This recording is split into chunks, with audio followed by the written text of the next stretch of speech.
சிம்பிளான அதே நேரத்தில் டேஸ்ட்டான ஒரு சிக்கன் குழம்பு ரெசிபி தான் பார்க்க போகிறோம். அதுக்கு ஒரு கடாயில் 2 டேபிள் ஸ்பூன் அளவுக்கு எண்ணெய் சேர்த்துட்டு, இந்த எண்ணெய் வந்து நல்லா சூடானதும் 2 பீஸ் பட்டை, ஒரு 4-5 பீஸ் லவங்கப்பூ, 2 ஏலக்காய், ஒரு நட்சத்திர சோம்பு, இது கூடவே 2 பிரிஞ்சி இலையை சேர்த்து நல்லா பொரிஞ்சு விடுங்க. இது நல்லா பொரிஞ்சு வந்ததும் கூடவே ஒரு டேபிள் ஸ்பூன் அளவுக்கு பெருஞ்சீரகம், அதாவது சோம்பு சேர்த்து பொரியட்டோன்னு சொல்லிவிட்டு 3 பெரிய வெங்காயத்தை வந்து நான் திட்டமான சைஸில் கட் பண்ணி வச்சுருக்கேன். அதையும் சேர்த்து வதக்கிக்கலாம். சின்ன வெங்காயம் இருந்தால் அது கூட நீங்கள் யூஸ் பண்ணிக்கலாம். டேஸ்ட் இன்னுமே நல்லாயிருக்கும். என்கிட்ட பெரிய வெங்காயம் தான் இருந்தது, நல்லா நான் சேர்த்துக்கிட்டேன்.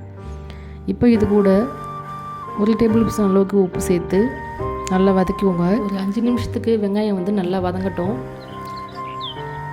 சிக்கன் குழம்பு பொறுத்த வரைக்கும் வெங்காயம் நல்லா வதங்கினா தான் டேஸ்ட் வரும். இந்த நேரத்தில் 2 டேபிள் ஸ்பூன் அளவுக்கு இஞ்சி பூண்டு பேஸ்ட் சேர்த்து அதையும் நல்லா வதக்கி விட்டுக்கலாம். இஞ்சி பூண்டு பேஸ்ட்டோட பச்சை வாசனை போகிற அளவுக்கு நல்லா வந்து சிம்மில் வச்சுட்டு நல்லா வதக்கி விட்டுக்கோங்க. இஞ்சி பூண்டு பேஸ்ட் வந்து திட்டமான அளவில் சேர்த்தா போதும். ஏன்னா கோழி குழம்புக்கு அதிகமாக சேர்த்தா நல்லா இருக்காது. இப்போ நல்லா வதங்கிடுச்சு.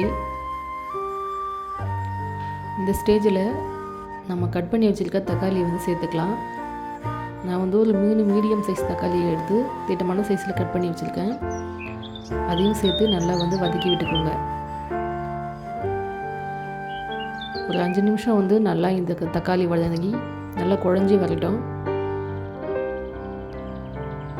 இப்போ தக்காளி நல்லா வதங்கிடுச்சு. இந்த ஸ்டேஜில் சிக்கன் சேர்த்துக்கலாம்.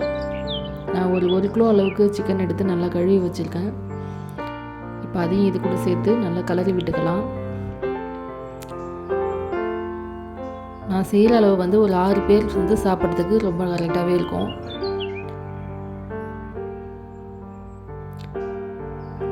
இப்போ சிக்கன்லாம் சேர்த்துட்டு நல்லா கலந்து விட்டுக்கலாம்.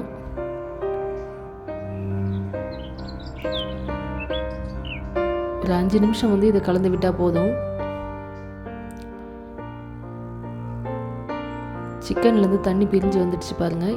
இந்த ஸ்டேஜில் மசாலா தூள் ஆட் பண்ணிக்கலாம். அது கூடவே தேவையான அளவுக்கு சாம்பார் பொடியும் சேர்த்து கொஞ்சமாக சிக்கன் மசாலா நல்லா வதக்கிக்கிறேன். இது வந்து நான் வீட்டிலேயே அரைச்ச சாம்பார் பொடி. ஒருவேளை நீங்கள் வந்து கடையில் வாங்கின பொடி சேர்க்குறீங்கன்னு சொன்னால் 1 டேபிள் ஸ்பூன் வந்து காரத்தூள் சேர்த்துட்டு 2 டேபிள் ஸ்பூன் வந்து மல்லித்தூள் சேர்த்துக்கோங்க, கரெக்டாக இருக்கும். இப்போ மசாலா நல்லா வதங்கினதும் தேவையான அளவு தண்ணி சேர்த்து உப்பும் சேர்த்துட்டு ஒரு 10 நிமிஷம் நல்லா மூடி போட்டு கொதிக்க விட்டுருங்க. இப்போ 10 நிமிஷம் ஆயிடுச்சு. இந்த ஸ்டேஜில் எடுத்து உப்பு கரெக்டாக இருக்கான்னு செக் பண்ணிக்கலாம். உப்பு கரெக்டாக இருக்க பட்சத்தில் மறுபடியும் ஒரு மூடி போட்டு ஒரு 15 நிமிஷம் வந்து நல்லா கொதிக்க விட்டுடலாம்.